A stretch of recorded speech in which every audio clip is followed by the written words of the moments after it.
Hello friends and welcome back. मेरे channel careers and courses पे आपका स्वागत है। जैसा कि आप जानते हैं कि इस चैनल के थ्रू हम आपके साथ बहुत सारी वैकेंसीज और बहुत सारी जो एकेडमिक से जुड़ी हुई बाकी जानकारियां हैं वो शेयर करते हैं। तो आज भी हम इस चैनल के थ्रू कुछ वैकेंसीज आपके साथ शेयर करने वाले हैं जो कि एनसीईआरटी में आई हुई हैं। एनसीईआरटी हम सभी जानते होंगे क्योंकि हम सभी अपने छठी क्लास से आगे सिक्स ऑनवर्ड्स हम लोग काफी सारी बुक्स एनसीईआरटी की अपने स्कूल में पढ़ते हैं। अभी भी बच्चे मोस्टली बुक्स छठी से 12वीं तक एनसीईआरटी की ही पढ़ते हैं अपने स्कूल्स में। तो ये केंद्र सरकार की एक संस्था है, सेंट्रल गवर्नमेंट की ऑर्गेनाइजेशन है। और एनसीईआरटी के बहुत सारे रीजनल एजुकेशन इंस्टीट्यूट हैं अलग अलग सिटीज में। तो उन्हीं रीजनल एजुकेशन इंस्टीट्यूट्स में एनसीईआरटी ने कुछ वैकेंसीज निकाली हुई हैं। और काफी सारी वैकेंसीज हैं, वो पीजीटी, टीजीटी, पीआरटी और डब्ल्यूईटी, ये अलग अलग पदों पे भर्तियां हैं और बहुत सारे अलग अलग सब्जेक्ट्स में हैं। तो वो सारी जानकारी हम आपके साथ शेयर करेंगे कि आप कौन सी वेबसाइट से उसको किस तरह से अप्लाई कर सकते हैं और उसकी लास्ट डेट क्या है। तो अगर आप इस चैनल पर नए हैं, आपसे रिक्वेस्ट है कि आपके वीडियो के नीचे राइट हैंड साइड में जो सब्सक्राइब वाला बटन है उसको प्रेस करें, चैनल को सब्सक्राइब करें और लाइक भी करें और बेल आइकन को प्रेस करें। अगर आप इसके लिए एलिजिबल नहीं हैं या आप अप्लाई नहीं करना चाहते हैं तो आपसे रिक्वेस्ट है कि आप किसी के साथ शेयर भी कर सकते हैं जिससे ये उन सभी तक पहुंच सके जो जॉब ढूंढ रहे हैं। तो आइए वो वैकेंसीज आपके साथ शेयर करते हैं। तो जैसा कि आप अपने वीडियो में देख पा रहे हैं, ये जो पोजीशंस है ये एडवर्टीजमेंट हमने डाउनलोड किया है उन्हीं की वेबसाइट से, और ये 27 अगस्त का नोटिफिकेशन है।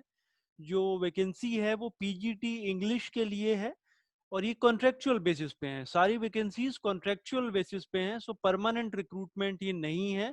बट कॉन्ट्रेक्चुअल बेसिस पे भी, क्योंकि ये सेंट्रल गवर्नमेंट का संस्थान है, बहुत अच्छी सैलरीज वो ऑफर करते हैं और इसका एक्सपीरियंस बहुत अच्छा काउंट किया जाता है।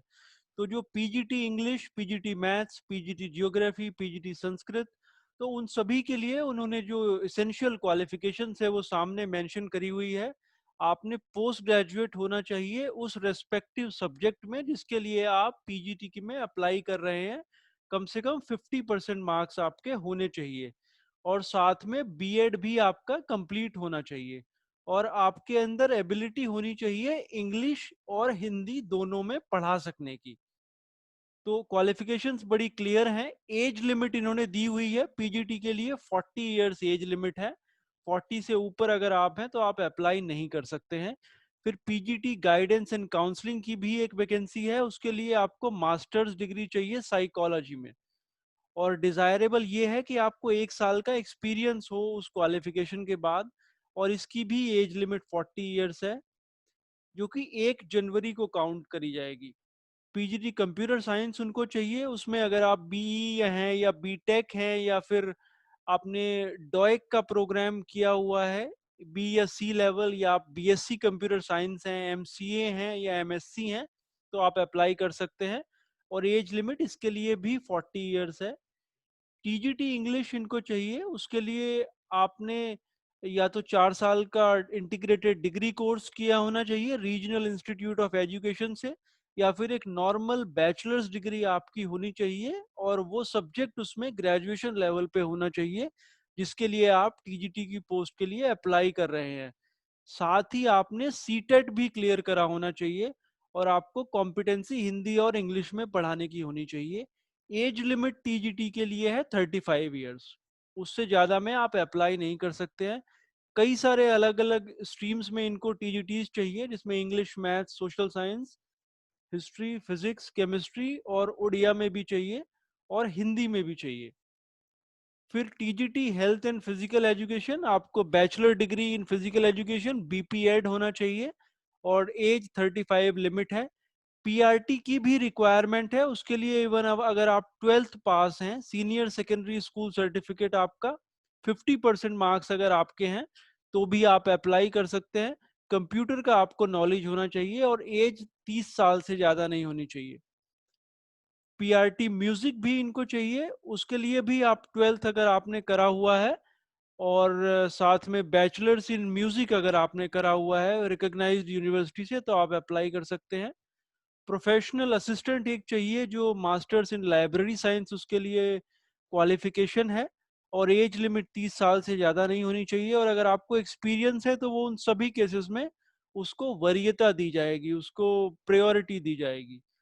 फिर डब्ल्यू इनको एक चाहिए कंप्यूटर साइंस में, आपका 3 साल का डिप्लोमा होना चाहिए हायर सेकेंडरी में किसी भी मान्यता प्राप्त संस्थान से, या फिर बीएससी या फिर बीएड होना चाहिए रीजनल इंस्टीट्यूट ऑफ एजुकेशन से। डिजायरेबल क्वालिफिकेशन ये है कि आपको 1 साल का एक्सपीरियंस होना चाहिए, एज लिमिट है 35। डब्ल्यू चाहिए आर्ट्स एंड क्राफ्ट में, तो रेलेवेंट सब्जेक्ट में आपको डिग्री और डिप्लोमा चाहिए। ऑडियो इंजीनियरिंग में डब्ल्यू की रिक्वायरमेंट है यहाँ पे। फिर W systems and network engineering, इसमें आपको बी या बीटेक होना चाहिए, या इवन डिप्लोमा अगर आपके पास है रेलिवेंट सब्जेक्ट्स में तो भी आप अप्लाई कर सकते हैं। और अगर एक्सपीरियंस अगर आपको है तो you will be given preference, प्राथमिकता आपको दी जाएगी। 35 साल आपकी एज लिमिट होनी चाहिए। वोकेशनल एजुकेशन टीचर उनको चाहिए, उसके लिए एज लिमिट है 37 ईयर्स, 18 से 37 के बीच में होना चाहिए। और अगर 1 साल का एक्सपीरियंस अगर आपको है तो उसको प्राथमिकता दी जाएगी। फिर वोकेशनल एजुकेशन आईटीईएस में भी चाहिए उनको, उसमें कंप्यूटर से रिलेटेड योग्यताएं होनी चाहिए। तो इसकी जो लास्ट डेट है अप्लाई करने की वो 6 सितंबर है, मतलब ज़्यादा टाइम आपके पास नहीं है, 3 दिन का टाइम है इफेक्टिवली। और ये 31 से इसके एप्लीकेशन शुरू हुए हैं। उसकी वेबसाइट इन्होंने दी हुई है जहाँ पे आपने एप्लीकेशन करना है। हम भी आपके साथ शेयर करेंगे आगे कि आप कैसे इसके लिए अप्लाई कर सकते हैं। जब आप ऑनलाइन अप्लाई कर देंगे इसके बाद एक इंटरव्यू होगा, वो ऑनलाइन होगा या ऑफलाइन होगा वो डिपेंड करता है कि सिचुएशन कैसी होगी कोरोना को देखते हुए।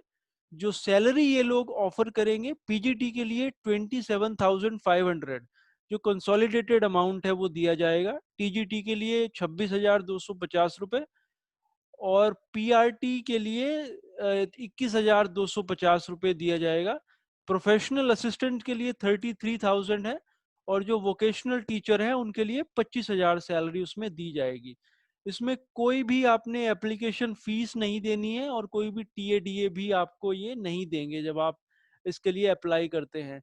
ये रिज्यूमे का या करिकुलम वाइटे का फॉर्मेट इन्होंने दिया हुआ है, इसका आपको प्रिंट आउट निकालना पड़ेगा। फिर आपने ये फिल करना होगा, हैंड राइटिंग में करेंगे क्यों तो आसान रहेगा। अदरवाइज आप माइक्रोसॉफ्ट वर्ड में एक फॉर्मेट भी डिजाइन कर सकते हैं। अगर नहीं करना चाहते आप सिंपली इसका पेज नंबर 4 का प्रिंट आउट निकाल लीजिए, हाथ से इसको भर दीजिए, आपका फोटोग्राफ पेस्ट कर दीजिए, सारी इंफॉर्मेशन इसमें डाल दीजिए, और ये आपने अपलोड करना है। तो अब इसका एप्लीकेशन कैसे करना है ऑनलाइन, ये मैं आपको बताता हूँ। ऑनलाइन एप्लीकेशन के लिए इस वाली वेबसाइट का जो यूआरएल है इसको आप बड़े ध्यान से नोट कर लें। ये है www.riebbs.ac.in। तो इसको आपने ध्यान से नोट कर लेना है, और ये आपने ओपन करना है। ओपन करने के बाद ये वाला जो टैब है जिसपे डीएमएस टीचिंग पोस्ट लिखा हुआ है उसके नीचे लिखा हुआ है apply online for various teaching post on contractual basis, इसके ऊपर आपने क्लिक करना है। और जब आप इसके ऊपर क्लिक करेंगे तो ये वाला पेज इसमें ओपन होकर आता है। अगर आप पीजीटी के लिए अप्लाई कर रहे हैं तो पीजीटी वाले लिंक के ऊपर अब आपने क्लिक करना है, टीजीटी के लिए कर रहे हैं तो उसके ऊपर करना है, अगर पीआरटी के लिए कर रहे हैं तो उसके ऊपर करना है। तो जो भी आपका रेलेवेंट टैब है उसके ऊपर आप क्लिक करेंगे। क्लिक करने के बाद एक फॉर्म ओपन होगा। इन्होंने लेफ्ट हैंड साइड में कुछ इंस्ट्रक्शंस भी दिए हुए हैं। जब आप ऑनलाइन अप्लाई करेंगे उसके पहले आप इंश्योर करें कि आपका एक जीमेल का आईडी बना हुआ है। तो ये गूगल फॉर्म है बेसिकली, जीमेल का अगर आईडी होगा आपका तो आप डायरेक्ट लॉगिन कर पाएंगे उसके अंदर। तो अगर आपने नहीं बनाया हुआ है तो आप वो बना लें और फिर इस फॉर्म के लिए इसके लिए अप्लाई करें। जब ये फॉर्म ओपन हो जाएगा आपने इसके अंदर बेसिक डिटेल्स आपकी डालनी है, जो भी एकेडमिक और जो प्रोफेशनल अगर एक्सपीरियंस अगर आपका है। उसके बाद जो सीवी जो करिकुलम वाइटे का फॉर्मेट आपने डाउनलोड करा है और उसका प्रिंट आउट निकाला है उसको भी आपने अपलोड करना है, और जो साथ में सपोर्टिंग डॉक्यूमेंट है वो भी आपने अपलोड करने हैं। तो तो पूरा स्पेसिफिकेशन दिया हुआ है, ऑनलाइन एप्लीकेशन है और 6 तारीख लास्ट डेट है, तो 6 तारीख शाम से पहले आप इसे कर दें। उसके बाद ये हर कैंडिडेट को ईमेल के थ्रू उनको बता दिया जाएगा कि कब आपका इंटरव्यू होगा और वो कैसे होगा, वो ऑनलाइन होगा या ऑफलाइन होगा। और उसके बाद ये रिजल्ट डिक्लेयर करेंगे इसी महीने के एंड तक। तो होप ये आपके लिए यूज़फुल था। अगर आपके कोई क्वेरीज हैं तो आप वीडियो में कमेंट करके हमें बता सकते हैं, हम उसको सॉल्व करने की कोशिश करेंगे।